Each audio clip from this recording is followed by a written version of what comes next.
बिस्मिल्लाहिर्रहमानिर्रहीम। उम्मीद है काश्तकार भाइयों आप खैरियत से होंगे।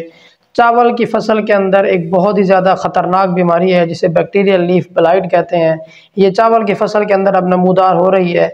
इसकी वजूहात क्या क्या होती हैं, किस वजह से जो है ये असरअंदाज होती है, और उसके अलावा दूसरी बात ये कि इससे कितना नुकसान होता है और इससे हम कैसे बचाव जो है वो कर सकते हैं, इसके लिए एहतियाती तदाबीर कौन कौन सी होती हैं, तो इसके बारे में आज हम बात कर रहे होंगे। अगर आपने हमारे चैनल को सब्सक्राइब नहीं किया तो हमारे चैनल को सब्सक्राइब कर दें और बेल के बटन को दबा दें ताकि फसलों के मुतालिक तमाम वीडियोज़ आप तक बर वक्त पहुँच सकें। काश्तकार भाइयों, चावल की फसल के अंदर जब आपकी चावल की फसल गोब की हालत से पहले हो, यानी कि गोब की हालत के अंदर ना आई हुई हो, तो उस वक्त जो है चावल की जो नोकें होती हैं, चावल के पत्ते की जो नोक होती है वो येलो हो जाती है, पीली नज़र आती है। उसके साथ जो किनारे होते हैं वो सारे पीले नज़र आते हैं। चावल की फसल जो है वो बेरौनक सी नज़र आती है, यानी कि पीले पीले धब्बे जहाँ जहाँ भी नज़र आते हैं ऐसे लगता है कि इसके अंदर जो है ये खादों की कमी है या इसके अलावा इसके ऊपर कोई बीमारी का हमला है। तो वो बीमारी कौन सी है? अगर उसकी नोकें जो है वो पीली हों, उसके साथ उसके ऊपर सफ़ेद रंग के धब्बे नज़र आ रहे हों या काले रंग के धब्बे नज़र आ रहे हों, तो उसका मतलब ये है कि उसके ऊपर बैक्टीरियल लीफ ब्लाइट यानी कि बैक्टीरियल लीफ ब्लाइट का जो है वो उसके ऊपर हमला है। तो उसके हमले से कैसे बचा जा सकता है? इसके लिए इसकी जो वजूहात होती हैं ये 4 से 5 होती हैं। अगर आपने यूरिया खाद का हद से ज़्यादा इस्तेमाल किया है तो उसकी वजह से भी बैक्टीरियल लीफ ब्लाइट की बीमारी हो सकती है।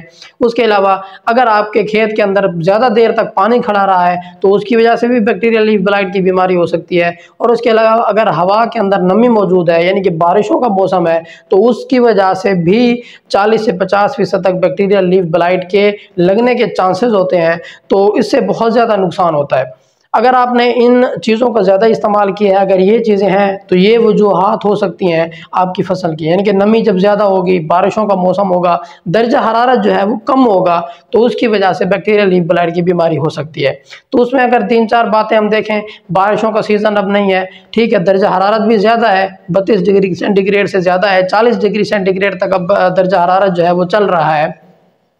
इतना ज़्यादा हमला नज़र नहीं आ रहा, लेकिन जिन खेतों के अंदर हमला नज़र आ रहा है उनके अंदर 60% तक इसकी बीमारी का जो है वो नुकसान हो सकता है। तो उसके लिए क्या करना चाहिए? उसके लिए सबसे पहले तो आपका जो खेत के अंदर पानी खड़ा है, सबसे पहले आप उस पानी को सुखाएं। दूसरे नंबर पर अगर आपने यूरिया खाद पूरी उसकी सारी उसकी डोज मुकम्मल कर दी है तो उसमें यूरिया खाद का ज़्यादा इस्तेमाल ना करवाएं। अगर आप यूरिया खाद का ज़्यादा इस्तेमाल करवाएंगे तो बैक्टीरियल लीफ ब्लाइट की बीमारी जो है वो नज़रअंदाज हो सकती है, आपकी फसल के अंदर नमूदार हो सकती है।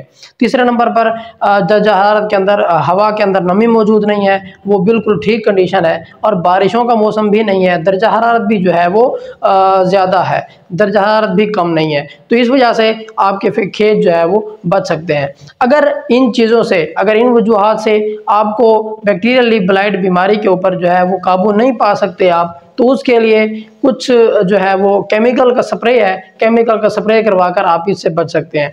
तो केमिकल के स्प्रे कौन से करवाने हैं? कॉपर बेस्ड फंजीसाइड आपने इस्तेमाल करवाने हैं। कॉपर बेस्ड फंजीसाइड में कॉपर हाइड्रोक्साइड है, कॉपर ऑक्सीक्लोराइड है, प्लस कसूगामाइसिन है, या अकेला कसूगामाइसिन या कॉपर ऑक्सीक्लोराइड, या अकेला कॉपर ऑक्सीक्लोराइड, या कॉपर हाइड्रोक्साइड, या copper hydroxide plus copper oxychloride का मिक्सचर, ये सारे मार्केट के अंदर दस्तियाब हैं। इनको जब आप स्प्रे करवाएंगे, इन 100 ग्राम का जो 250 ग्राम का जो पैकेट है वो आप 100 लीटर पानी के अंदर मिक्स करवा कर जब आप स्प्रे करवाएंगे तो उससे आपको बेहतरीन रिजल्ट मिल सकते हैं। इसके अंदर आपने ये स्प्रे के अंदर आपने कौन सी एहतियात करनी है? स्प्रे के अंदर आपने एहतियात ये करनी है, किसी भी कॉपर बेस्ड फंजीसाइड के साथ किसी भी न्यूट्रिएंट को आपने मिक्स नहीं करवाना। जब भी आप कॉपर ऑक्सीक्लोराइड का या कॉपर हाइड्रोक्साइड का या कॉपर ऑक्सीक्लोराइड प्लस कसूगामाइसिन का आप स्प्रे करवाएं तो उसके साथ किसी भी न्यूट्रिएंट को आप इस्तेमाल ना करवाएं। किसी भी न्यूट्रिएंट को जब आप इस्तेमाल करवाएंगे उससे आपको फायदे की बजाय उल्टा नुकसान होगा, यानी कि कॉपर बेस्ड फंजीसाइड के साथ आपने किसी न्यूट्रिएंट को मिक्स नहीं करवाना, पोटाश को स्प्रे जो है वो उसको मिक्स नहीं करवाना। अगर आप इस तरीके से इसका स्प्रे करवा देंगे तो आपकी फसल जो है वो बैक्टीरियल लीफ ब्लाइट की बीमारी से बच जाएगी। उम्मीद है आपको वीडियो समझ आ गई होगी। अपना ख्याल रखिएगा। अल्लाह हाफिज़।